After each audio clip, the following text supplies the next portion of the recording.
Association has condemned what it says are efforts to undermine the constitutional right to privacy of key executives in the banking sector. In a statement released today, it says that there are serious and legitimate concerns with regards to the selfish and narrow interests behind this, as well as the obvious complicity of sectors in government in making sensitive and confidential information available for nefarious objectives.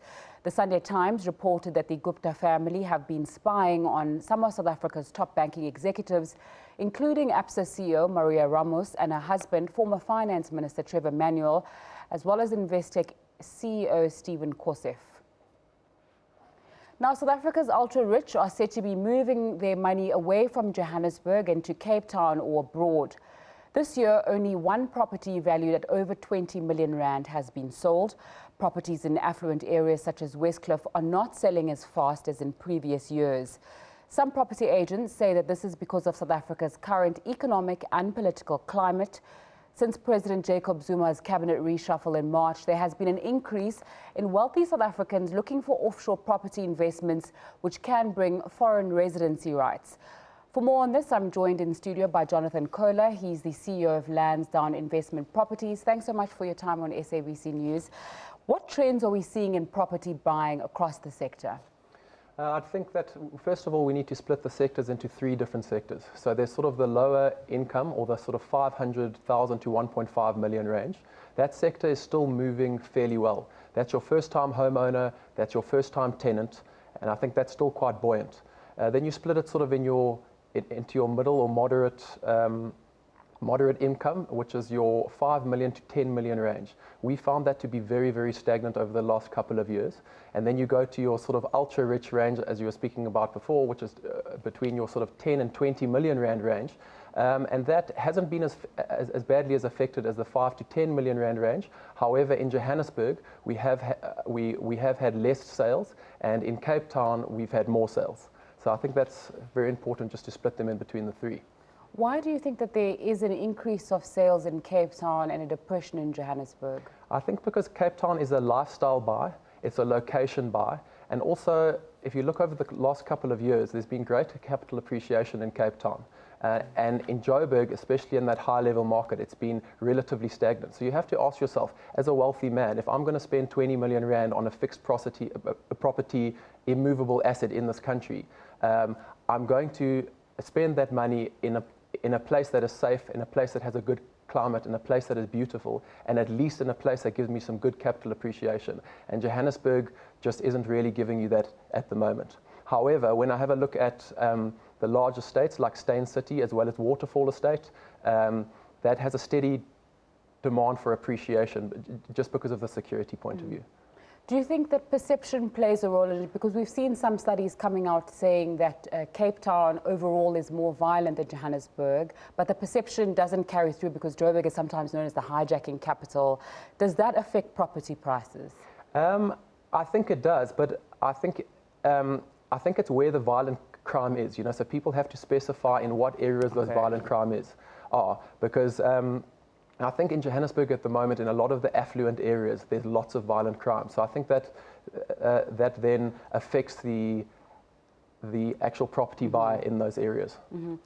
Someone said when I spoke about our interview that property prices are not coming down as a result of this. Are we going to see this trend perhaps later on in the year where you can get more expensive properties in Joburg for a bit of a lower cost, or is the market going to hold on?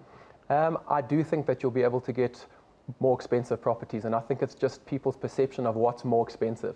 Certainly in that 5 to 10 million rand range, I think that you'll be able to pick up some really good deals. In the more affordable range though, I really think it's a good opportunity to invest in property. Property is still moving in that 500 to 1.5 million rand range, and you know, if I look at the properties that we have on our books, the asking prices, the actual prices that we're getting are only about 5% lower than the asking prices, which is industry norm really. So as long as your estate agency has given you the correct purchase price to go into the market with, I feel that you can still get a good price. We spoke a little bit earlier on about the people who are thinking about leaving South Africa, investing their money not only in Cape Town but overseas as well. Is there a profile of this very affluent buyer who's looking at the 20 million rand that they're going to spend and deciding they're going to go overseas, or is it across the board? I think it's across the board, but not in the lower income market. I'd say between that sort of 5 to 10 million rand range, I think those guys are thinking twice and saying, am I going to tie up my lending ability in a fixed asset in this country where an announcement can be made, a finance minister can be withdrawn, and the rand can depreciate 10% up against the US dollar, and then it's simply a bad investment. So I think in the upper market, people who have a lot of money are still going to choose to spend a 20 million rand investment in a place that's going to get good capital appreciation and a place that is safer for them and their families. We're hearing a lot, not only from you, other people in the property sector speaking about the economic climate and political uncertainty as they perceive it.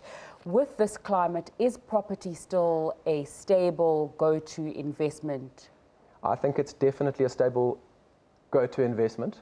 You must remember that if you purchase a property specifically for investment purposes, as long as you've got a tenant in that property that's actually paying off your debt, if the property market is taking a little bit of strain, you don't have to sell that property. You can keep that property. You've only lost value on the property if the market's bad if you sell that property. So as long as you've got a tenant that's paying off most of your debt, I still think it's a very, very sound investment. I mean, it gives you your rental return percentage as well as your capital appreciation, which is a far greater return that you're going to get in the banks. I just want to come back to the beginning when we spoke about these affluent areas in Johannesburg which are struggling with the sales. As someone in the property industry, do you speak to your colleagues and say, we are encountering this problem, in order to make sure that we get our commissions and we get our sales, what are we going to do to try and counter the negatives that are stopping these sales? I think number one is just to price the property right. You have to be realistic about where you are in the property market and where the property market is. So I think when asking a professional estate agent advice on what price to go to the market, you need to make sure that the estate agent isn't going too low, so that just to actually move the property. But I think that just having the right price, choosing the right partner are probably your biggest assets. Thank you very much for your time on SABC News. Jonathan Koehler, it's time for us to take a short break. When we come back, we'll be taking a look at your international business news. Do stay with us.